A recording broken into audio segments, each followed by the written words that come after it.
Bonjour et bonsoir à tous et bienvenue dans cette chronique spéciale où l'actualité se décline en plusieurs chapitres dont les événements récents, parfois troublants, appellent à une lecture attentive. Nous ouvrons cette émission par le récent déplacement du président de la République en France.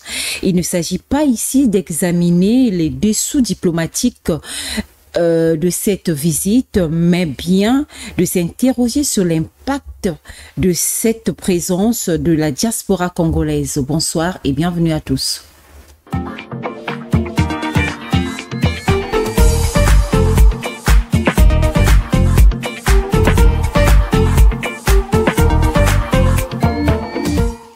Bonsoir Bruni. Bonsoir Gabriel.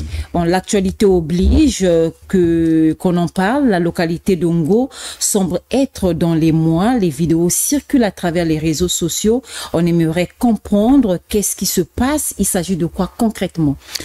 Merci Gabriel et bonsoir et bonjour à celles et ceux qui nous suivent en ce moment. Nous avons, comme vous le savez très bien, que l'information file aujourd'hui à la vitesse grand V sur les réseaux sociaux. Nous avons appris très tôt dans la matinée les émeutes au niveau d'Ongo. Un jeune, jusqu'ici, on va rester au conditionnel, qui se serait pendu ou mort dans les géoles dans le commissariat de police d'Ongo, et c'est ce qui finalement a créé la révolte du côté de ceux qui seraient ses amis et qui sont venus donc sous l'effet de la colère s'attaquer aux forces de l'ordre et causer les dégâts que nous avons vus. Les images sont très claires, les images circulent. Ils ont brûlé, calciné, on va dire, le commissariat. Ils ont calciné les véhicules des policiers. Et finalement, je crois que pour éviter d'aggraver la situation, plusieurs policiers donc ont décidé de prendre la fuite, sinon de se replier. Et finalement, vous savez que Ngo n'a pas assez d'éléments aussi pour sécuriser toute cette ville. Il fallait donc un renfort de Gomboma qui est beaucoup plus proche pour revenir maîtriser la situation. Donc jusqu'à ce soir, tout est rentré dans l'ordre. C'est vrai, nous apprenons que ceux qui ont commis ces actes seraient donc en fuite et même recherchés par la police.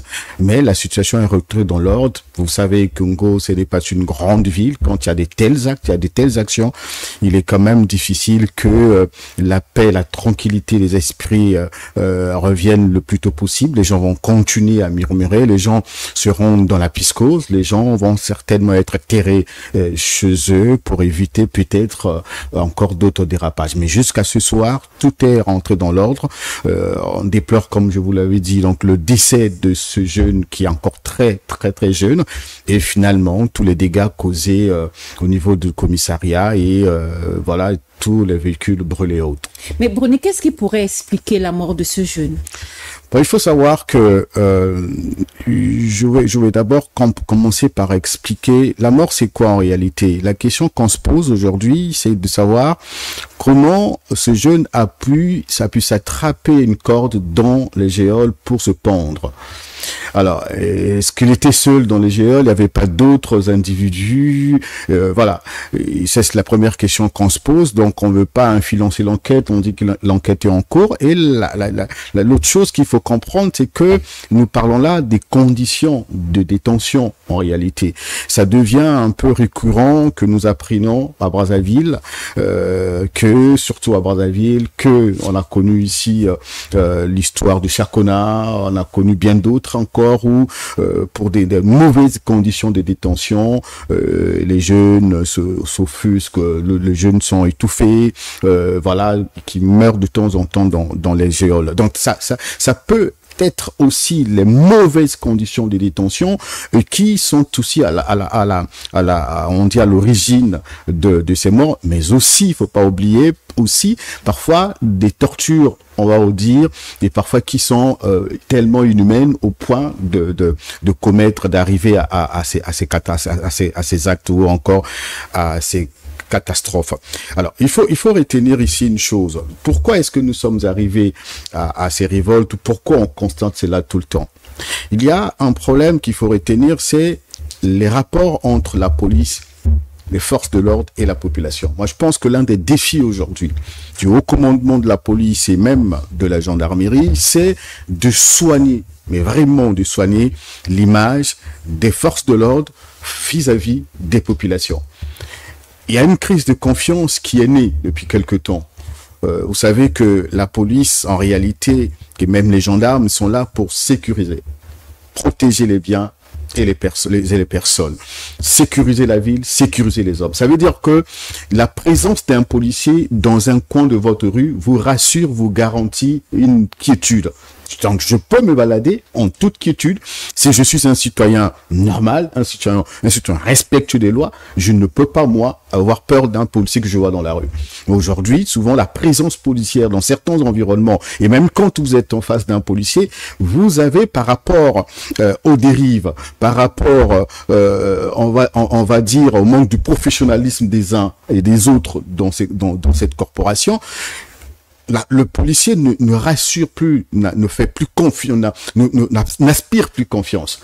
Voilà. Et donc, c'est un vrai défi aujourd'hui, parce que sans la population, ce serait difficile que la police réussisse, et sans la police, il serait aussi difficile que la population vive dans la tranquillité. Donc, il faut que les rapports soient au beau fixe, que les rapports soient en bonne santé entre la population et comment on appelle, les policiers, et même donc d'une manière générale. Mais vous avez aussi un autre élément, on le disait tout à l'heure, la professionnalisation. La police a connu trop de problèmes comme dans tous les secteurs. Après la guerre, il y a eu beaucoup de recrues pour plusieurs raisons, et finalement tous n'ont peut-être pas la vocation, la passion de pratiquer ce métier ou cette profession, mais qui sont arrivés donc par défaut, ou encore simplement parce qu'il y a eu à l'époque, il fallait à tout prix renforcer la police, donc qui n'ont pas suffisamment de formation qu'il faut et qui n'ont pas été bien formés. Donc on se retrouve, c'est dans tous les secteurs de la République. Donc on se retrouve aussi avec ces policiers-là qui ternissent l'image de la corporation. Mais vous avez aussi, je le disais tout à l'heure, les conditions dans lesquelles les policiers travaillent. Vous savez, on peut voir quelques véhicules, quelques BJ, tout ce qu'on peut voir, mais il y a encore beaucoup d'efforts à faire pour à la fois professionnaliser et doter cette police de ce qu'il faut, surtout au XXIe siècle, dans les villes modernes comme le Brazzaville et Pointe-Noire surtout, doter la police de matériel qu'il faut pour permettre de travailler efficacement. Mais nous avons vu plus d'une fois, tard dans la nuit, les policiers mener des patrouilles pédestres. Ça peut être une stratégie, mais pour parfois, comme on dit, pour pourchasser les bébés noirs ou encore protéger la population. Moi, je les ai déjà vus plus d'une fois. Mais qui sont à pied, qui sont parfois 3, 4, 5, mais avec 2 armes parfois. Vous voyez, ça peut être aussi des stratégies. Mais on constate quand même que il arrive parfois, il manque, souvent il faut payer le carburant. Il y a des choses comme ça. Et on parlait tout à l'heure de conditions de détention dans les géoles ou encore dans les prisons. En réalité, la prison, et même quand on passe de quelques jours de garde à vue, on ne devrait pas être confiné, on ne devrait pas manquer d'eau, on ne devrait pas manquer de quoi manger. Mais nous sommes dans une corporation, nous avons donc une police ou même la gendarmerie qui n'a pas suffisamment de moyens, même de donner du pain à celui qui est venu pour une garde à vue de 2 ou 3 jours. Voilà, pas d'eau. Vous êtes confiné dans une petite cellule quand il fait chaud, vous savez que ça c'est tellement dangereux. Donc les conditions de travail, les conditions de détention ne sont pas encore à la taille que devrait être une véritable police au temps moderne. Donc, est-ce qu'on peut comprendre par là que ces situations interpellent les autorités d'arranger ou bien d'aménager les conditions des commissariats ou des geôles et aussi assainir la relation entre les policiers et la population? Oui, vous savez, je crois que le gouvernement est conscient de ce qu'on dit puisqu'on en parle depuis. Je crois que les policiers eux-mêmes en parlent. Ils ont déploré plus d'une fois les conditions de travail, de détention. C'est pour ça, à un moment donné, l'opération, comment on appelle, l'opération... coup de poing, oui, merci. À un moment donné, s'essouffle. Pourquoi? Parce que il n'y a pas assez d'endroits pour garder ces malfrats, ces jeunes en conflit avec la loi, ces fameux bébés noirs. Vous savez qu'aujourd'hui, il y a 5 ou 7 qui seraient tués, sinon 5 tués, selon les informations officielles que nous avons pu avoir sur quelques médias crédibles dans ce pays. Pourquoi des jeunes qui s'évadaient donc du lieu de détention de Texaco. Vous voyez? Mais en réalité, ce n'est pas une prison aujourd'hui. C'est juste un lieu de fortune qu'on a mis en place pour protéger les jeunes parce qu'il manque là où les incarcérés. Bon. Ils sont pas jugés jusqu'ici. Donc, c'est difficile pour les policiers de continuer à mener de telles opérations quand on sait que si vous arrêtez aujourd'hui, demain, après-demain, il faut les libérer faute de lieux de détention, faute de moyens de nourrir celles et ceux. Aujourd'hui, quand vous avez la fièvre ou c'est pas comment, mais il faut qu'avant qu'il y ait des gros moyens qui viendraient de l'extérieur, il faut que la police soit capable quand même de détecter, de donner un peu du produit. C'est ça. Mais ils sont pas encore modernisés à ce niveau pour qu'ils fassent réellement leur travail. On le constate aussi, même pour les policiers routiers, quand vous les voyez, vous savez que finalement, il manque encore beaucoup de choses dans leur travail. Il manque de véhicules, il manque des motos qu'il faut même pour, si vous voulez, poursuivre un récalcitrant qui enfreint la loi sur la route. Il vous faut des motos qu'il faut, il vous faut des véhicules qu'il faut. Malheureusement, ils n'en ont pas. Donc, cette méfiance et toutes ces conditions font en sorte aujourd'hui qu'on se retrouve dans la situation de Ngo. Finalement, la méfiance vis-à-vis des policiers pousse les jeunes aujourd'hui.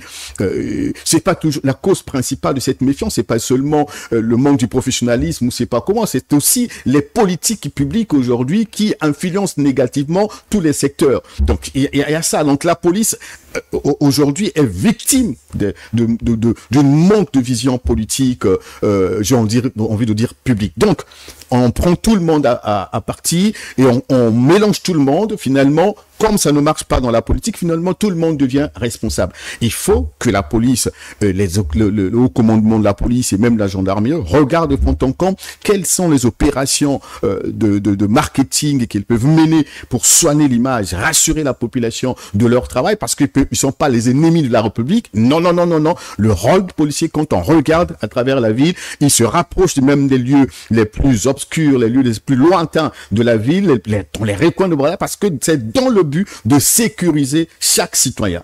Mais ils n'ont pas suffisamment de moyens. Je pense que le gouvernement, dans les jours à venir, et même dans les années à venir, devrait voir comment renforcer peut-être le budget des forces de l'ordre, voir comment améliorer encore peut-être ce budget pour permettre à la police de réellement de mieux faire son travail et de rassurer la population.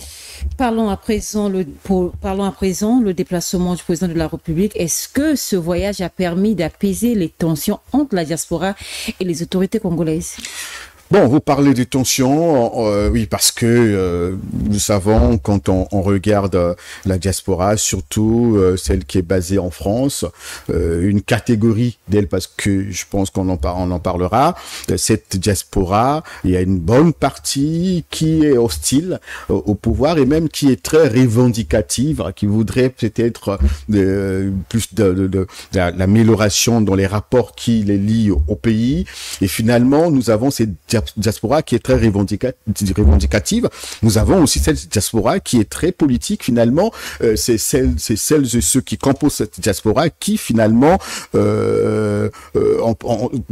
tout le temps sont dans des réactions que nous constatons dans les manifestations, dans des interpellations vis-à-vis du gouvernement. Et donc, ce qu'on peut dire aujourd'hui, c'est que le président de la République était en mission sur invitation de son homologue. Vous l'avez dit qu'on ne va pas commenter les dessous diplomatiques, mais il faut savoir qu'il a été sur invitation de son homologue. Et c'est peut-être aussi une occasion pour des compatriotes qui sont là-bas de vouloir échanger avec le président, puisque ça remonte à peu près à 2011 ou 2012, où le président, en séjour en France, avait rencontré la diaspora congolaise pour demander à celles et ceux qui en voulaient de rentrer au pays pour contribuer au développement du pays. Et donc, je crois que depuis là, il n'y a pas eu réellement de rencontre directe entre le président et la diaspora, mais c'est aussi peut-être par rapport à son agenda ou par rapport à ce que vous avez dit, c'est cette tension, c'est cette hostilité. On ne sait pas qui prendre, qui laisser dans cette affaire-là. Donc, finalement, il n'y a pas eu eu réellement d'impact sur les rapports entre la diaspora. C'est vrai que le conseiller politique du président de la République a rencontré quelques citoyens pendant ce séjour pour échanger avec eux. Vous avez aussi vu plusieurs initiatives du conseiller spécial du président de la République, Dominique Okimba, dans les mois passés, même dans les années passées, des tentatives de vouloir récupérer, réconcilier, rassurer cette diaspora. Mais l'impact sur les tensions ou encore l'impact du séjour du président sur les rapports entre la diaspora et le Congo, je crois qu'il n'y en a réellement pas, puisque je crois que le président n'a pas eu le temps. Ce qu'on aurait entendu, on apprenait qu'il souhaitait rencontrer la diaspora, qu'il aurait prévu une telle rencontre, mais à la dernière minute, je crois que cela n'a pas eu lieu. Et plus largement, qu'a-t-on réellement aujourd'hui cette frange de la population que l'on dit souvent oubliée ou marginalisée dans les discours nationaux? Il faut savoir que notre diaspora est caractérisée par ce qu'on dit dans une hétérogénéité profonde, à la fois dans sa composition sociale. Vous avez également, je le disais tout à l'heure, le rapport au pays d'origine, donc le Congo, et vous avez également ces modes d'expression. Cette diaspora aussi est caractérisée, j'ai envie de dire, elle est dispersée géographiquement. Voilà, dispersée, puisque vous avez ceux qui sont en France, vous avez des Congolais en Allemagne, vous avez les Congolais en Turquie, vous avez les Congolais en Belgique, vous avez les Congolais en Afrique du Sud et partout ailleurs. Donc, ils sont pas tous concentrés dans un seul endroit, ils n'ont pas tous la même vision, la même lecture des choses. Et vous avez aussi cette diaspora qui est traversée par des clivages générationnels. Donc, on a à peu près ceux qui ont quitté le pays entre 1970 et 1980, ceux-là, après avoir travaillé, pensaient aller prendre leur retraite en Europe, aller s'asseoir, qui voulaient être très loin aussi de peut-être des questions politiques. Nous avons connu dans ce pays conférence nationale où finalement c'était la chasse à l'homme. Plusieurs n'ont pas pu supporter ces moments, donc 91 jusqu'à 97, plusieurs ont quitté le pays. Donc il y a d'abord cette génération des vieux, des aînés qui ont quitté le pays 70-80 et d'autres encore qui y étaient à partir de 85 pour les études. Un tiers à peu près est rentré, mais un quart de tiers a refusé donc de rentrer pour plusieurs raisons d'ailleurs, les conditions de vie au pays, les questions de développement. Et vous avez ceux qui sont nés en France qui ne connaissent pas réellement le pays. Donc on est un peu à peu près et puis même ceux qui sont partis après la guerre de 5 juin, plusieurs sont partis, soit pour des raisons politiques, soit parce qu'il fallait donc quitter le pays pendant cette période et qu'ils n'ont plus voulu revenir. Dans cette hétérogénéité, vous avez donc plusieurs visions. Il y a certains qui sont des hommes d'affaires, qui sont qui ont des hauts diplômés, qui sont dans les grandes entreprises, qui sont dans la médecine, qui sont dans les nouvelles technologies et qui se sentent vraiment tranquilles là-bas. Et vous avez d'autres qui sont dans l'errance administrative, qui n'ont vraiment pas une condition sociale qu'il faut, donc comme on dit terre à terre, qui galèrent là-bas. Et vous avez également cette diaspora politique et qui suit de très près ce qui se passe au pays et qui est beaucoup plus revendicative et qui veut à tout prix que les choses changent au pays. Donc voilà à ce niveau. Donc qu'est-ce que la diaspora doit faire ou qu'est-ce que le pays doit faire à ce niveau? Il faut tenir compte à peu près de quelques paramètres. D'abord, pour cette diaspora, il faut savoir que la diaspora est à la fois une richesse et un défi. Richesse, pourquoi? Parce que la diaspora doit économiquement apporter son soutien à travers les transferts de fonds, l'investissement dans plusieurs domaines, par exemple l'immobilier, nous avons le domaine agricole. On a besoin de cette diaspora. Il y a aussi les aspects purement intellectuels et techniques. On est dans un pays qui manque de plus en plus des cadres, qui manque de plus en plus des ingénieurs. On n'a pas assez d'ingénieurs, on n'a pas assez des cadres comme il faut bien former. Il nous faut cette diaspora forte, donc nantis de l'expérience acquise en Europe et un peu à l'extérieur, nantis de leur diplôme. Cette diaspora peut être utile, vraiment utile pour le développement du pays. Vous avez aussi des aspects politiques et diplomatiques. Cette diaspora peut jouer un rôle important temps dans la consolidation du pays, peut aussi jouer un rôle dans la défense ou la protection du pays au niveau extérieur, c'est-à-dire redorer l'image de la diaspora du Congo à l'extérieur. Contrairement à ce qu'on constate aujourd'hui, il y a tellement trop de critiques souvent en France que le Congo n'a pas une très belle image à l'extérieur parce que sa diaspora ne se sent pas à l'aise.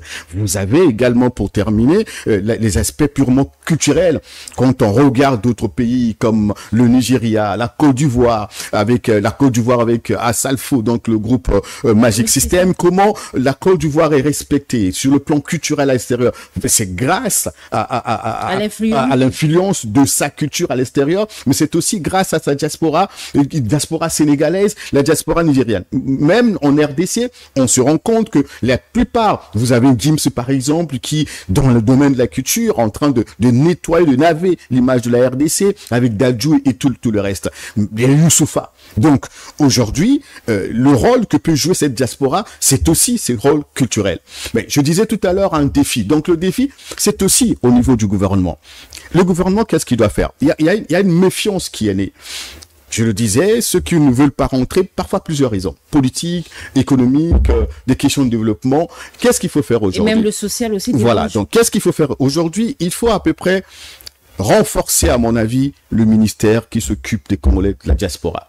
Ce ministère ne doit pas seulement être diplomatique, mais doit avoir des moyens qu'il faut pour mettre en place des projets d'investissement, pour mettre en place des projets pour accompagner nos compatriotes qui sont à l'extérieur. Il y a plusieurs aujourd'hui qui vivent dans des conditions précaires, mais qui ne veulent pas rentrer au pays. Donc, il faut voir comment les protéger. Parce que, en réalité, l'État, le gouvernement devait se donner la mission de sécuriser chaque Congolais où est-ce qu'il se trouve à travers la planète Terre. Où est-ce qu'il se trouve? On devrait savoir à la minute près, on devait donc avoir les informations en temps réel sur où se trouve chaque Congolais. Mais cela se fait si le ministère qui s'occupe des Congolais de la diaspora a un contact permanent avec celle-ci, a des projets d'investissement avec celle-ci. Vous avez également la facilité administrative ou la facilitation administrative. Pourquoi? Parce que si déjà parmi eux, plusieurs ont du mal à avoir, par exemple, des documents, des cartes d'identité, des passeports, il faut attendre 1 an, 2 ans. Et parfois, pour des raisons politiques, on leur dit que vous ne pouvez pas en avoir maintenant.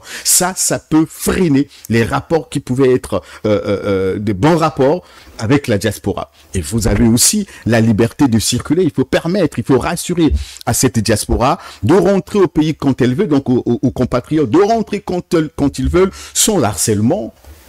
Voilà, sans embêtement, c'est chez eux, ils peuvent rentrer, et ceux qui ne sont pas en conflit surtout avec la loi doivent se sentir libres d'être au Congo comme à l'extérieur. Et puis, pour terminer, quand je parlais des rapports, il faut aussi voir comment cette diaspora, je parlais des aspects politiques, il faut voir comment cette diaspora peut apporter sa contribution ou peut s'impliquer ou être associée dans la politique.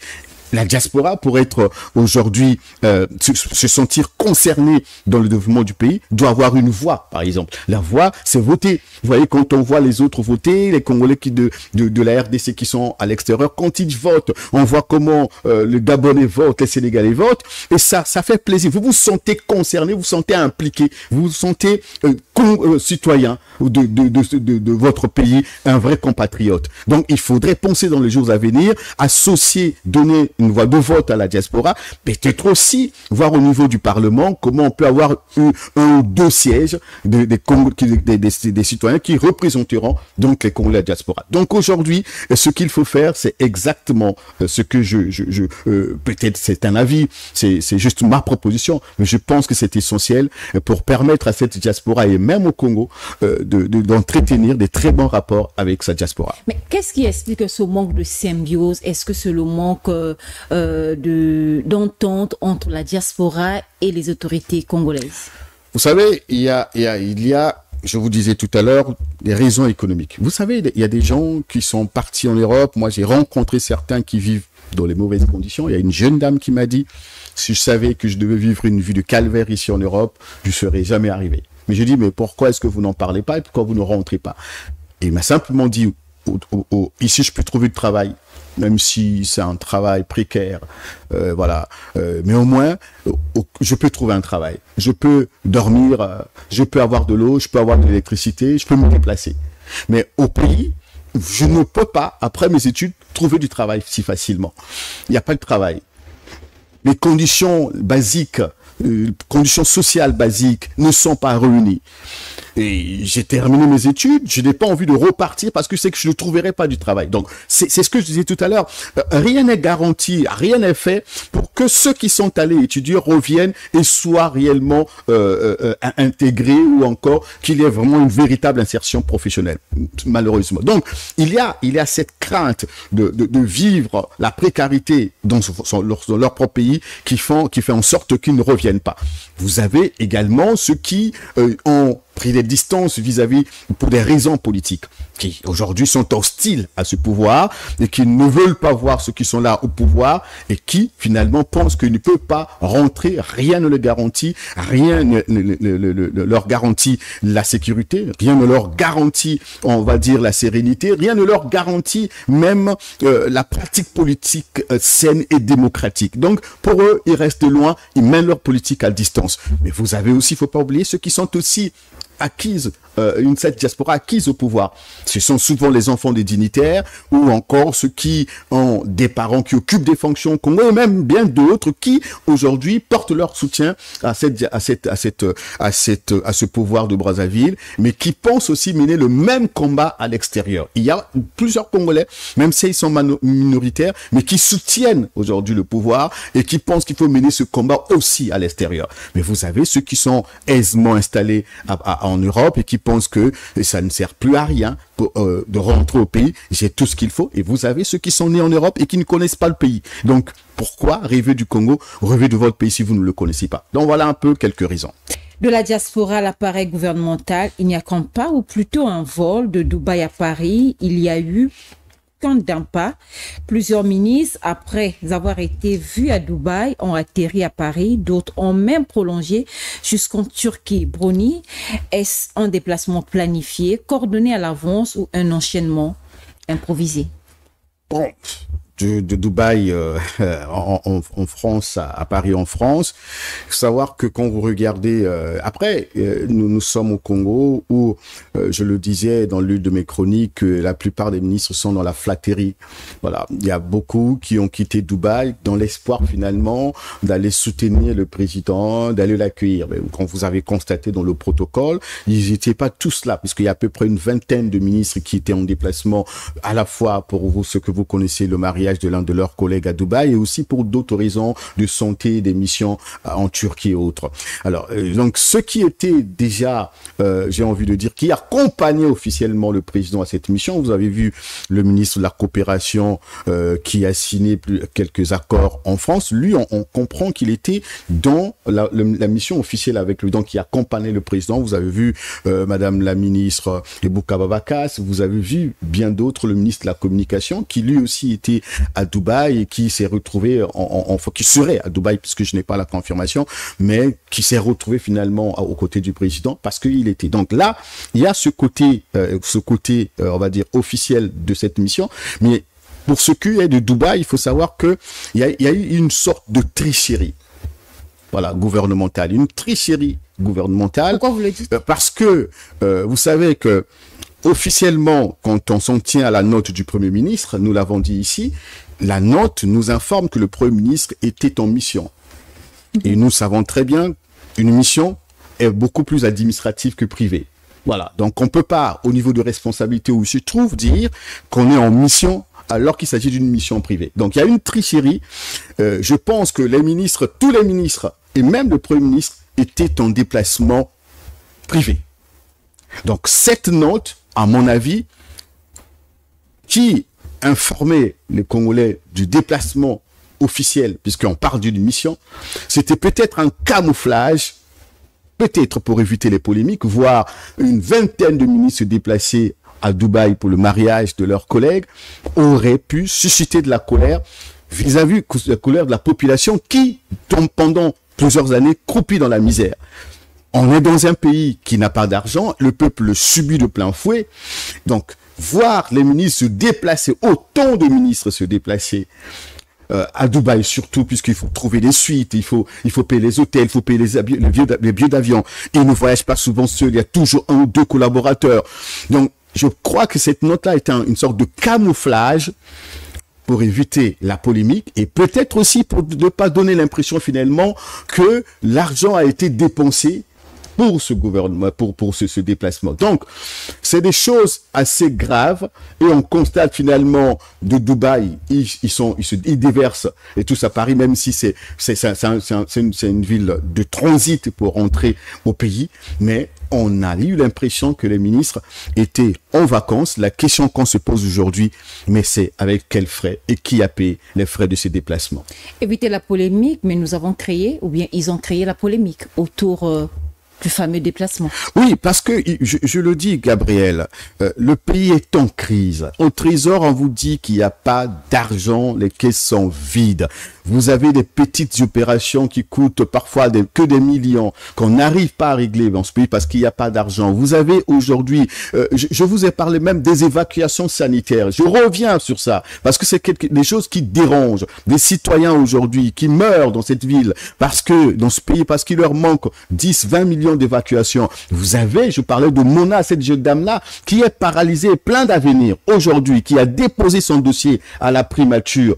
13 millions de francs CFA pour son évacuation, rien n'est fait. Mais quand vous voyez ces ministres aller donc en vadrouille pour une fête à Dubaï, vous vous dites, même s'ils prenaient l'argent dans leur propre poche, ce que paraît encore douteux parce qu'on connaît que la plupart des ministres, même quand il s'agissait de leur mariage, quand il s'agissait de leurs vacances ou encore leur week-end, l'argent sort souvent de leur département. Donc, il est difficile de croire aujourd'hui que finalement, tout l'argent qui a été dépensé pour ces déplacements était vraiment l'argent sorti de leur salaire. Parce qu'ils ont plusieurs mois aussi sans être payés. J'ai entendu un ministre dire à l'une de ces macangos, écoute, on n'a pas l'argent, je n'ai pas l'argent à te donner. Alors, je ne vois pas qu'à ce niveau, que les ministres se donnent le luxe, avec leur propre argent, se retrouver à Dubaï, participer à un mariage et aller s'asseoir en France à un moment donné.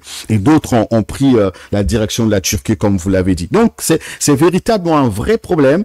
Quand on est à ce niveau de responsabilité, il faut être exemplaire. Vous savez que le Togo a pris une note, le gouvernement togolais a pris une note pour interdire les missions, surtout fallacieuses, surtout les missions. Les ministres ne sortent pas. Le pays est en crise, on bloque tout. Voilà, donc c'est ce qu'il faut déplorer, c'est ce qui a créé la polémique parce que tout est parti de cette note qui a voulu camoufler à peu près le déplacement des ministres et finalement voir les ministres, même si par miracle ils étaient partis à leurs frais, ce serait toujours scandaleux de le constater. Restons sur le Premier ministre Anatole Koloné-Makosso. Le nom du Premier ministre revient souvent.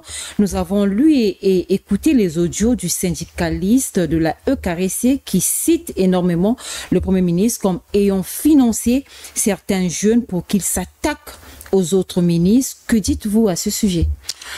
Bon, c'est ce qui nous est reproché souvent. J'ai entendu l'audio. Je ne suis pas le conseiller du Premier ministre, je suis non plus son avocat. Mais ce qu'il faut savoir, je vais dire ça en une phrase ou deux. Si le chef du gouvernement était dans la politique de payer les mercenaires pour s'attaquer à ses ministres, je ne pense pas que ce serait avec ces bribes d'informations que ces fameux mercenaires diffusent sur la toile. Parce qu'on pense que le Premier ministre a les dossiers de tous ses ministres. Il connaît leurs failles, il connaît leurs manquements. Il y a des secrets professionnels. Donc, s'il voulait réellement s'attaquer à ses ministres, ce serait sur ces dossiers que, dans notre jargon, nous disons des dossiers croustillants. Il aurait mis ces dossiers à la place publique. J'ai vu plus d'une fois le Premier ministre protéger ses ministres au Parlement, protéger ses ministres dans différentes de ses sorties médiatiques. Et vous avez aujourd'hui des ministres aujourd'hui qui dorment paisiblement chez eux. Pourquoi? Parce que le Premier ministre a décidé à un moment donné de prendre des courses pour protéger ses ministres. Aujourd'hui, plusieurs ne sont plus critiqués ou disparus totalement des écrans, ne sont plus suivis ou encore leur présence ou leur existence n'intéresse plus le public ou la population. Simplement parce qu'à un moment donné, lui, il a voulu tout prendre sur lui. Il a voulu justifier les erreurs de ses ministres. Il a voulu les défendre. On l'a vu tout le temps. Donc, il serait difficile de concevoir une telle idée, une telle pensée, que ce monsieur que nous connaissons tous soit capable de payer toute une armée. Et vous savez pourquoi ça arrive? Ça arrive parce que les journalistes, pour la plupart, ont été pris en otage. Voilà. Comment? Pris en otage par les hommes politiques. Les journalistes, pour la plupart, servent les intérêts des hommes politiques. Et c'est pour cela qu'à un moment donné, on pense que, comme ils sont souvent claniques, ils vivent en clan au sein de ce gouvernement, ils se méfient, se regardent souvent au chien de faïence. On a vu plus d'une fois comment la solidarité gouvernementale a été cassée. Plusieurs fois, vous avez vu des ministres qui revendiquent l'argent, qui demandent l'argent et qui déplorent les conditions de travail alors qu'ils sont à l'exécutif. Et tout cela montre finalement qu'il y a véritablement des conflits, pas de conflits, peut-être des querelles, des différences entre les ministres. Et ils pensent que finalement, comme certains journalistes sont à la merci des ministres, ils peuvent donc les utiliser pour s'attaquer. Voilà. Quittons les salons climatisés des aéroports internationaux pour une réalité bien plus brutale, celle de Lassine Bouiti, cet opposant porté disparu pendant 11 jours et retrouvé quasi mort à Madoukou. Bruni, comment cette affaire a-t-elle été prise en charge par les autorités? Jusqu'ici, officiellement, nous n'avons pas une communication officielle du gouvernement. La sortie du ministre de la Communication, qui est d'ailleurs considéré comme un écran de fumée, n'a rien changé en réalité. Dans cette affaire-là, on reproche au gouvernement de faire l'autruche, de nager entre deux eaux. Et on constate jusqu'ici que rien n'est fait du côté du gouvernement. On devrait en réalité avoir des communications. On devrait quand même constater un bon suivi de ce compatriote bien avant de s'interroger sur les conditions de son enlèvement, des tortures, puisqu'il explique plusieurs choses dans une émission de l'un de nos confrères qui est à l'étranger. Mais avant qu'on y arrive, avant qu'on cherche à comprendre, puisque ça c'est le travail des services, mais on devrait prendre soin de ce compatriote. C'est-à-dire que l'amener. On a entendu maladroitement le ministre de la Communication dire que il ne cessait pas représenter ou rapprocher des autorités. Comment quelqu'un qui est dans un état aussi, j'ai envie de dire, comateux, qui est presque mort, qui a été torturé comme il le dit lui-même, nous n'avons aucune confirmation, qui a disparu pendant 10 jours et peut-être sans rien manger, comment pouvez-vous demander à ces compatriotes de se rapprocher des autorités alors que quand on sait dans ces conditions, les ministres concernés pour ces cas devraient aller au chevet de son lit, devraient aller le rencontrer, qu'il soit opposant ou pas. C'est la démocratie. Un opposant n'est pas l'ennemi de la République. Un opposant qui s'oppose à la politique du gouvernement et qui s'oppose même au président de la République, il n'est pas un ennemi de la République. Donc, le devoir du gouvernement, puisque le président de la République est au-dessus de la mêlée, il n'est ni pour la gauche ni pour la droite, il est pour tous les Congolais. Donc, on devrait jusqu'ici prendre soin de ses compatriotes. Mais jusqu'à maintenant que nous parlons, rien n'est fait. Mais rien n'est fait. Donc, comme je le disais, le gouvernement joue à l'Autriche. Pensez-vous que la déclaration du ministre de la Communication des médias était ou bien serait inappropriée? Vous savez, il a fait une communication juste pour rattraper ce qui a été dit sur une chaîne étrangère. Voilà, la chaîne TV5, je pense, a diffusé un reportage dans lequel on rapporte une conversation, sinon une interview, que le ministre de la Communication a pu avoir avec l'un des reporters de la rédaction de cette chaîne. Et finalement, le ministre de la Communication, ne serait pas retrouvé dans ce reportage. Il fait une sortie depuis la France, le jour même nous accueille le président de la République, mais pour apporter la rectification. En réalité, il ne dit rien sur la situation de ce monsieur. Il tente de justifier ce que vous avez entendu, mais ici la question en tant que ministre de la Communication n'était pas de demander une enquête ou c'est pas quoi, mais c'était plutôt de dire qu'est-ce que le gouvernement fait à l'immédiat vis-à-vis face à un citoyen qui est malade, mourant. Je vous parlais tout à l'heure des Congolais qui meurent, des Congolais qui manquent de tout. Et ça, la première réaction du gouvernement devait être la compassion, devait être l'apport, le soutien, avant qu'on parle réellement des questions sécuritaires, puisque quand on écoute à plus ou moins les autorités de la police, elles sont elles-mêmes un peu, j'ai envie de dire, perplexes, elles sont un peu choquées de ne pas avoir bien compris ce qui s'est passé. Pourquoi? Parce qu'il n'y a pas eu une collaboration avec la famille. Tout à l'heure, je vous parlais des rapports entre la police et la population. Semble-t-il que les parents et même l'épouse de Lassine Bouti auraient refusé de collaborer avec la police. Mais dans ces conditions, la police pense qu'il est difficile de mener une telle enquête. Mais on peut se poser la question, si on veut parler de questions sécuritaires, mais il est quand même un peu, on peut s'étonner de savoir que pendant 10 jours, même les voisins, même dans le quartier, et même un peu ailleurs, dans une autre ville, que l'on ait constaté la présence d'un citoyen. Je pense qu'on devait lancer une telle alerte pour dire finalement, si vous constatez la présence de tel individu, voilà, signalez la police. Il n'y a pas eu cette communication.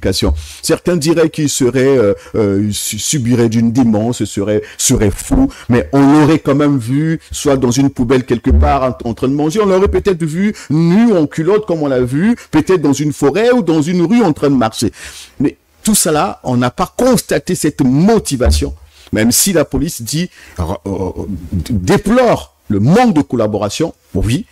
Si il n'y a pas de collaboration, ce serait difficile quand même de comprendre comment tout s'est passé. Mais lui-même déjà, il y a un mois avant, avait déjà lancé les signaux de ce qu'il subissait déjà. Nous avons vu dans laquelle il explique avec quelques plaies sur son visage qu'il serait tabassé à mort. Et après, il y a eu ce cas. Donc, vous voyez, le gouvernement est jusqu'ici démissionnaire, et bien avant que la police, peut-être qui a déjà lancé les enquêtes, je pense, nous apporte les plus d'informations, puisqu'on appelait même, je crois que dans un message, on demande au procureur de mener les enquêtes et de savoir ce qui s'est passé, voilà, et finalement de traquer ceux qui ont commis ces actes.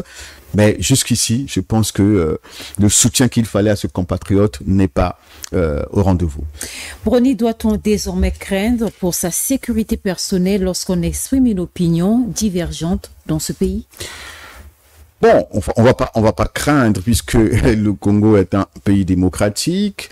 On va pas craindre parce que la liberté de circuler, d'aller, venir, garantie par la Constitution. On ne peut pas craindre parce que les Congolais doivent vivre dans la liberté totale, dans le respect de la loi. Il faut pas craindre puisque il y a des institutions qui protègent, qui devaient protéger les Congolais. On ne peut pas craindre parce que chaque Congolais doit vivre paisiblement. La Constitution le dit, chacun est libre de s'exprimer, chacun est libre d'aller revenir, et c'est ce qui est garanti par la loi doit être respecté par tous. Donc, ce qui peut faire peur aujourd'hui, c'est la montée en puissance, j'ai envie de dire, des actes de la criminalité. On en parle depuis quelque temps, mais c'est aussi ce qui s'est passé, cet acte houleux et indigne que nous avons vécu avec notre compatriote Lassine Bouti. On devrait à un moment s'inquiéter. Pourquoi? Parce que si la police elle-même est dans l'incapacité de comprendre ce qui s'est passé et pendant 10 jours n'a pas pu savoir ce qui s'est passé et où est-ce que se trouvait ce monsieur. C'est vrai qu'on va peut-être l'interroger pour savoir ce qui s'est passé, mais il parle déjà sur quelques chaînes. À un moment donné, on se dit, s'il y a des telles failles sécuritaires, comment chacun de nous peut se protéger? Mais je vous ai dit, ce sont des défis à relever. Il faut pas avoir peur, il faut pas craindre de vivre dans son propre pays, il faut pas avoir peur de la police. On ne doit pas se méfier de la police. Voilà, on ne doit pas se méfier de la police. Je pense qu'ils prennent conscience, les policiers et les services prennent conscience de leurs devoirs, des défis à relever. C'est leur devoir d'ailleurs, ils ont pris l'engagement de le faire.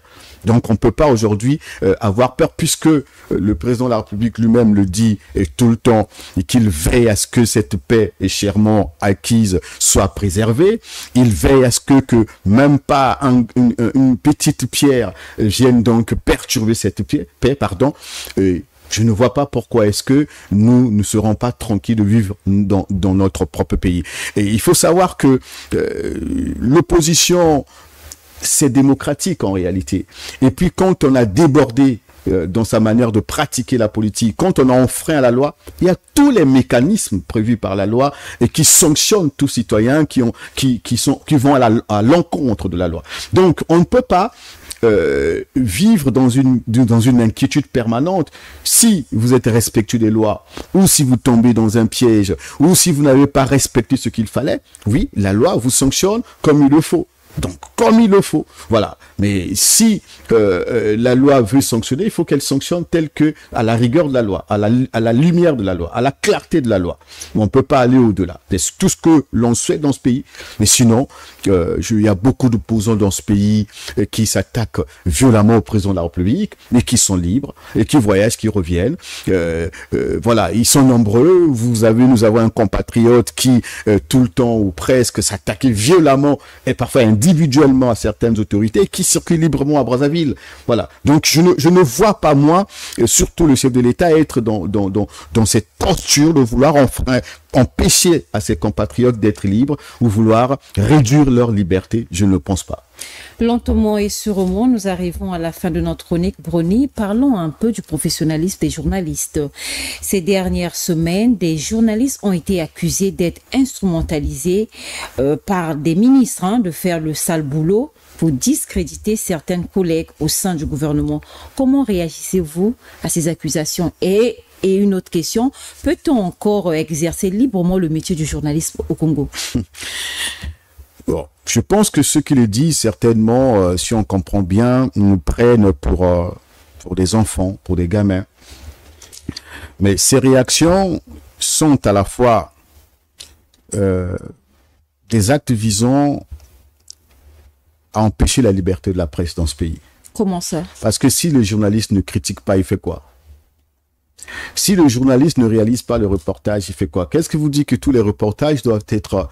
Un reportage ne peut pas être élogieux. Le reportage, c'est la restitution des faits, tels qu'ils se sont déroulés, passés sur le terrain. Vous avez dans ce métier, on n'est pas ici pour faire école ou faire école aux gens, mais il faut juste rappeler que ce métier est tellement riche, nous donne la possibilité d'être à la fois informateur, donc de traiter, de collecter, de traiter, d'informer, d'être pédagogue, donc de rappeler aux uns des autres leurs devoirs, d'apporter des informations qui entrent dans le cadre d'éduquer la population, mais aussi nous avons la mission de rester, de jouer le rôle de contre-pouvoir. Est-ce que nous le faisons? Je vais répondre. Le journaliste n'est pas contre le pouvoir, mais joue le rôle de contre-pouvoir. Il y a une différence. Et à ce niveau-là, il faut qu'il mène les enquêtes. Il faut qu'il analyse les faits et qu'il se base sur les faits. Il faut qu'il dise la vérité. Nous avons une population qui doit être suffisamment informée. Le journaliste doit jouer ce rôle de dire la vérité, rien que la vérité. Maintenant, contre cette vérité ou contre ces critiques qui se basent surtout sur les faits et qui doivent se baser sur les faits dérangent certaines personnes et leur réaction ne peut être que ça, parce que je connais les ministres qui crient au loup à chaque fois qu'ils sont critiqués, même pour rien. Mais vraiment, même pour rien, ils sont critiqués. Donc, on ne peut pas aujourd'hui se permettre de telles insultes, on ne peut pas se permettre de telles caricatures parce que c'est notre devoir de critiquer, c'est notre devoir de traiter l'information, de la collecter, de la traiter et de la diffuser. C'est notre devoir de jouer ce rôle. Quitte à celles et ceux qui pensent que nous ne devons pas le faire, je vous disais tout à l'heure que cela part du fait que dans les cabinets ministériels, vous avez des journalistes attachés de presse. Alors que la loi est très claire là-dessus, quand vous êtes attaché de presse, vous devez mettre entre circuit votre job pour s'occuper du rôle d'attaché de presse. Mais malheureusement, nous avons aujourd'hui des confrères qui sont attachés et journalistes. Ça veut dire quoi? Ils jouent le rôle de communicateur, ils traitent l'info, ils collectent, ils traitent, ils diffusent eux-mêmes. Alors, comment ça se passe parfois? Il écrit le reportage, il fait valider le reportage par son chef. Donc, le ministre prend tout son plaisir, prend le plaisir de lire, de corriger, de lui dire ce qu'il faut dire. Et le journaliste le prend, fait la voix off, monte le reportage, diffuse. Ça peut se passer quand on n'est qu'un simple attaché. On n'influence pas la décision du journaliste. Mais quand vous jouez ce rôle d'attaché et de journaliste, à un moment donné, aux yeux de ces hommes politiques, vous devenez, on dit des pantins, vous devenez des larbins. Et comme la plupart des gens sont sous les bottes de ces ministres. Et finalement, l'imagination qu'on peut faire, c'est qu'à chaque fois qu'un ministre, un journaliste qui tente de mieux faire son travail dans ces conditions où il n'y a presque pas les conditions favorables qui permettent l'éclosion du journalisme au Congo, mais ces gens, tout ce qu'ils veulent, c'est soit vous intimider, soit tenir de tels propos pour vous décourager. Pour clore cette chronique, abordons un sujet qui aurait dû rimer avec espoir, le chantier des 1000 logements inauguré par la construction de 100 maisons à Oyo. Mais pourquoi commencer par cette localité alors que les sinistrés du 4 mars à Brazzaville, Pilata, Langai ou ailleurs attendent toujours un relogement digne? Les familles dorment encore dans des conditions précaires. Le choix d'Oyo est-il symbolique ou stratégique, politique? Oui, nous avons déploré ça dans l'une de nos chroniques où nous avons considéré que le démarrage de ce projet de 1000 logements à Oyo était une opération de marketing. Voilà, une opération, nous l'avons dit, pour saupoudrer, j'ai envie de dire, pour faire plaisir au président de la République. Nous l'avons épinglé. Et il faut savoir que ce projet, en réalité, émane de la mairie d'Oyo. Sinon, on va peut-être dire du président de la République lui-même, qui a levé les fonds quelque part, a pu collecter les fonds pour loger le projet. C'était d'abord et avant tout pour résoudre les problèmes des compatriotes qui ont quitté Oando en 97, qui ont donc élu domicile et qui depuis plusieurs années, depuis cette année-là, vivent à Oyo. Donc on fait d'Oyo leur deuxième ville, leur deuxième localité, mais qui vivaient jusqu'ici dans les très très mauvaises conditions. Donc il fallait trouver une solution, réparer cette injustice pour que ces populations qui ne veulent plus, qui désormais ont des enfants, ont bâti des familles, construit des familles sur place, trouvent les conditions de vie. C'est pour cela que la mairie d'Oyo a mis en place ce projet, a trouvé des fonds, mais des fonds qui peuvent permettre réellement d'aller au-delà des besoins locaux, donc d'Oyo. C'est pour cela que ce projet a été lancé à Oyo d'abord pour réparer, on va dire répondre aux besoins pour lesquels ce projet a été initié. Et finalement, on espère peut-être qu'après, ils pourront aller au-delà d'Oyo. Est-ce que ce projet peut-il réellement soulager la crise du logement à l'échelle nationale? 1000 logements, non, puisque quand vous suivez le ministère en charge de la construction, de l'habitat, de l'urbanisme et l'habitat, il faut à peu près 15 000 logements par année. 1000 logements, ça ne va résoudre aucun problème. Vous parlez tout à l'heure des sinistrés du 4 mars qui, surtout avec ces pluies, nous y étions, en pila, dragage, vivent dans les très mauvaises conditions. Pourquoi on n'a pas pensé? Donc, on espère que le gouvernement tiendra aussi compte de ses priorités, puisque ces compatriotes qui vivent dans les conditions ont besoin d'être relogés depuis 2012, mars 2012 jusqu'à ce jour. Donc, 1000 logements, non, ça ne peut pas résoudre le problème de logement au Congo, puisque on a besoin de 15 000 logements par année. 1000, c'est une goutte d'eau dans la mer.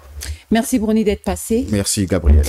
L'actualité continue, souvent plus dense qu'on ne l'imagine, et notre devoir est d'en faire la lecture la plus lucide possible. À très bientôt pour une nouvelle chronique. Bonsoir, portez-vous bien.